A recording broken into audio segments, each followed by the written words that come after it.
तो तुम लोग सुनना चाहते थे ध्रुव के विषय में।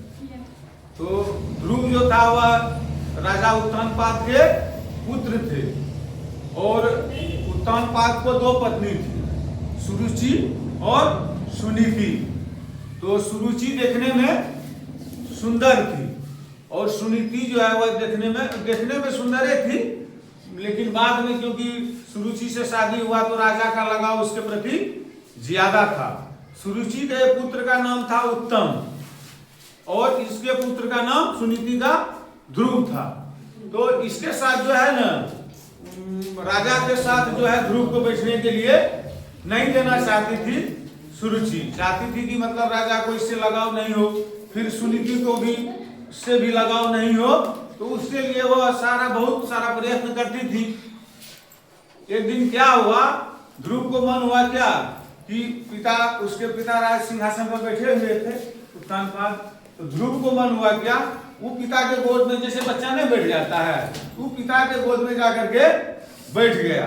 तो जैसे ही सुरुचि ने देखा वह उसको उसके पिता के गोदी से नीचे खींच लिया और वह रोने लगा। उसके बाद सुनीति गई उसको अपना मतलब कमरे में ले गई, अपने कमरे में ले गई।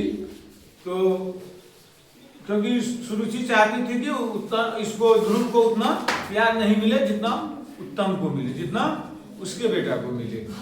तो वह आकर रोने लगा। उसके बाद उसकी माँ सुनीति गई और उसको कमरे में ले गई। तो वह बोली कि हम क्या करें कि मतलब अपने पिताजी के गोद में बैठ सके, ऐसा क्या करना होगा मुझे जो पिताजी के गोद में जाकर के हम बैठ सकें।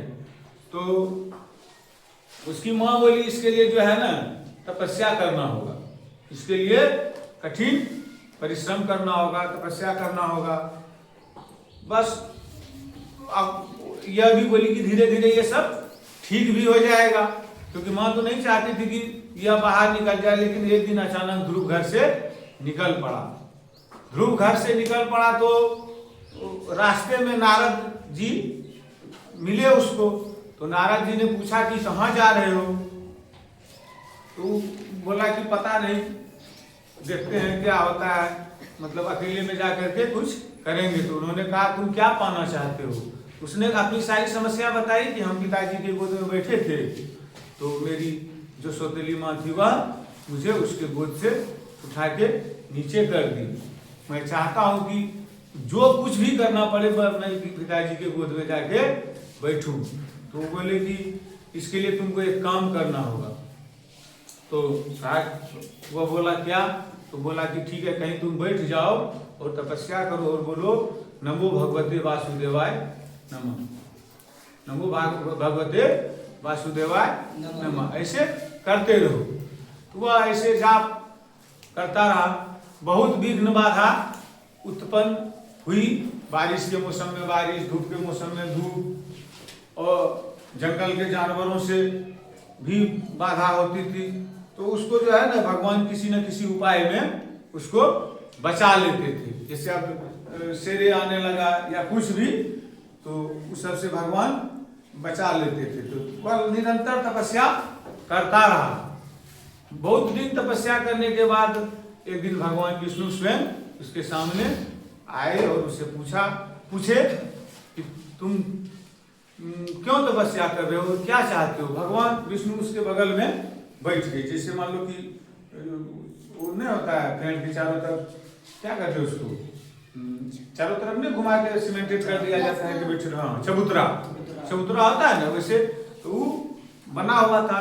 तो भगवान विष्णु थोड़ा दूर में जाकर के, थोड़ा मतलब नजदीक आकर के बैठ गए। तो बोले कि तुम क्या चाहते हो। तो बोले कि मैं चाहता हूँ कि मेरे पिताजी मुझे पूरा प्यार दे और अपने गोदी में बिठाए। तो भगवान विष्णु ने कहा मेरे करीब आओ थोड़ा तुम। फिर बोले क्या चाहते हो। तो फिर वह वही बात बोला।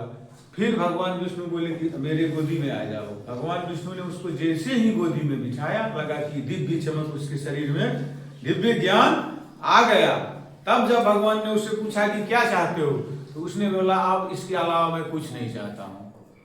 आपके गोदी के अलावा मैं कुछ नहीं चाहता हूं। जैसे वो भगवान के गोदी में बैठा तो पूरा संसार उसको दिखने लगा, सब कुछ, पूरा ज्ञान जितना भगवान विष्णु की गोदी में था ना, तो राजा का गोदी का क्या वैल्यू है उसके आगे सामने में। तो जो संसार के सभी प्राणी चाहते हैं कि भगवान विष्णु के पास जाएं, उसका दर्शन हो, और वहां जो है उसको क्या हुआ, साक्षात भगवान विष्णु अपने गोदी में बिठा ली। तो वह उसको ज्ञान हो गया, जैसे ही बिठाया ज्ञान हो गया, तो वो सोच लिया कि दुनियादारी में कुछ है नहीं, तो बोला कि नहीं, मैं आपके पास ही रहना चाहता हूं। परंतु भगवान विष्णु ने कहा नहीं, तुमको आगे चलकर राजकाज भी देखना है, तुम्हारे माता पिता सभी इंतजार कर रहे हैं, अब तुम जाओ, तुम्हारी सौतेली माँ भी अच्छा व्यवहार करेगी। ये लोग तो इंतजार करिए रहा था। और उसके बाद भगवान बोले, तुम जब इस दुनिया में राज करके बहुत अच्छा राजा बनोगे, और फिर राज करके चला कि जब तुम यहाँ से जाओगे तो तुम्हारा ऐसा स्थान होगा जो जब तक ब्रह्मांड रहेगा तुमको सब जानेगा। वही ध्रुव जो है, ध्रुव तारा जिसको हम लोग कहते हैं, वही ध्रुव है जो ध्रुव तारा के जगह, मतलब ध्रुव तारा जिसको हम कहते हैं ना, वही ध्रुव है। उसको वह स्थान भगवान विष्णु ने कहा मिल जाएगा तुमको राज्य करने के पश्चात। और आज तक हम लोग उसको सही में देख रहे हैं कि वही ध्रुव जो है इतना बड़ा बना। तो जब कोई बच्चा कोई भी किसी चीज के प्रति प्रतिबद्ध हो जाता है कि हम इसको करके रहेंगे, हम इसको करके रहेंगे, अच्छा काम करने में विघ्न बाधा आती है। तुम्हारे सामने दो ऑप्शन होता है कि खेलने जाए कि पढ़ने जाए, तो मन करता है कि खेलिए ना, तो उस मन को क्या करना है, थोड़ा कंट्रोल करना है कि मतलब थोड़ा कम खेला जाए। ऐसा नहीं है कि खेलने नहीं है, मगर थोड़ा थोड़ा कम खेला जाए। अचानक कुछ भी बदला नहीं जा सकता है, लेकिन हमको आगे जाने के लिए अपने मन पर नियंत्रण रखना होगा नहीं। और यदि हम नियंत्रण रखेंगे, जब से हम अच्छे मार्ग पर चलना शुरू करेंगे, वहीं से हम आगे बढ़ते चले जाएंगे। तो हम इस कहानी से हमें यही शिक्षा मिलती है कि उत्तम कार्य करने, कुछ प्राप्त करने के लिए, कुछ विशेष प्राप्त करने के लिए संघर्ष करना पड़ता है नहीं, अभ्यास करना पड़ता है, मेहनत करना पड़ता है, और अपने मन पर नियंत्रण रखना पड़ता है।